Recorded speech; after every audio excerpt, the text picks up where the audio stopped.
La volonté, je pense, était de veiller à ce qu'il n'y ait pas de dérapage, qu'il n'y ait pas de spectacle déplaisant, qu'il y ait une dignité du débat politique. Heureusement, ça a pu être le cas dans une large mesure aujourd'hui, je pense. C'est positif parce que dans les heures qui viennent, dans les jours qui viennent, le gouvernement va devoir prendre des décisions qui touchent à l'organisation des élections, à la capacité pour les Belges de l'étranger de pouvoir voter.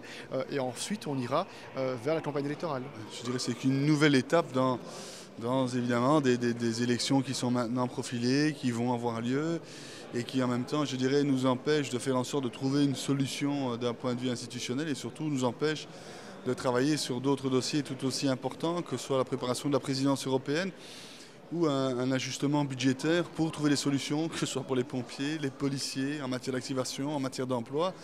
Une nouvelle fois, je dirais, cette journée d'aujourd'hui nous rappelle à quel point nous avions besoin d'avancer, de trouver des solutions plutôt que d'avoir ce blocage que nous constatons aujourd'hui. Je crois que le Parlement a repris de la dignité, c'était important pour commencer une campagne électorale, pour ne pas que ça dérape. Je suis plutôt particulièrement content du rôle du président de la Chambre, des démocrates du Nord comme du Sud. Je crois que c'était important de garder des ponts et de garder des espaces de dialogue. C'est en tout cas la volonté des Colo de Groen.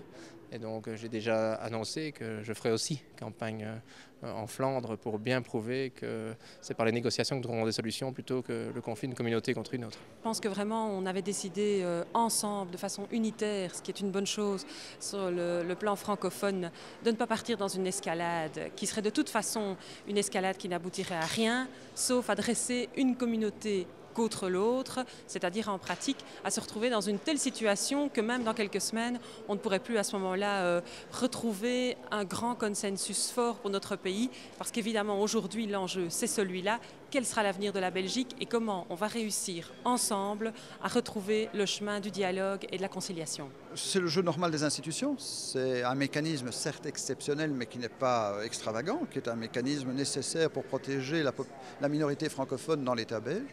C'est un mécanisme nécessaire parce que nous ne pouvions pas accepter la tentative de coup de force unilatéral des partis flamands pour imposer un choix que nous ne pouvons pas partager, qui est d'ailleurs, si on accepte cette logique, annonciatrice d'autres tentatives de coup de force qui pourraient nous conduire tout simplement au séparatisme.